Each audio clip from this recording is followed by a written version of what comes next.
જય શ્રી કૃષ્ણ, જય દ્વારકાધીશ મિત્રો. આજે આપણે અધ્યાય 18નો 72મો શ્લોક સમજીશું. કચ્છિદે ચૂતમ પાર્થ તવ્યેકાગ્રેણ ચેતસા કચ્ચિદ જ્ઞાન સમોહ પ્રણષ્ઠે ધનંજય.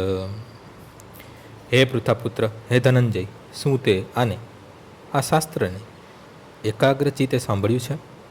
અને શું હવે તારા અજ્ઞાન તથા મોહ દૂર થઈ ગયા છે? ભગવાન અર્જુનના ગુરુ રૂપે વર્તી રહ્યા છે, તેથી શિષ્ય અર્જુનને આખી ભગવદ્ ગીતા યોગ્ય રીતે સમજી લીધી છે કે નહીં એ બાબતમાં અર્જુનને પૂછી લેવાનું તેમનું કર્તવ્ય હતું. જો સમજાઈ ન હોય તો ભગવાન ગમે તે મુદ્દો પુનઃ સ્પષ્ટ કરવા અથવા જરૂર હોય તો સંપૂર્ણ ભગવદ્ ગીતા ફરીથી સમજાવવા તૈયાર હતા. વસ્તુતઃ કૃષ્ણ પાસેથી અથવા તેમના પ્રતિનિધિ સદગુરુ પાસેથી ગીતા શ્રવણ કરનાર મનુષ્યનું સર્વ અજ્ઞાન દૂર થઈ જાય છે. ભગવદ્ ગીતા કોઈ એવો સાધારણ ગ્રંથ નથી કે જે કોઈ કવિ કે નવલકથા લેખક દ્વારા લખાયો હોય.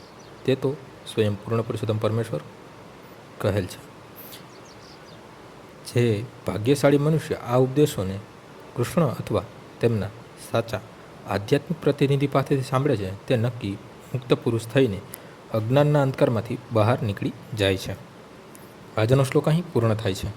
આવતીકાલે ફરીથી સવારે 6 વાગ્યે મળીશું. જય શ્રી કૃષ્ણ.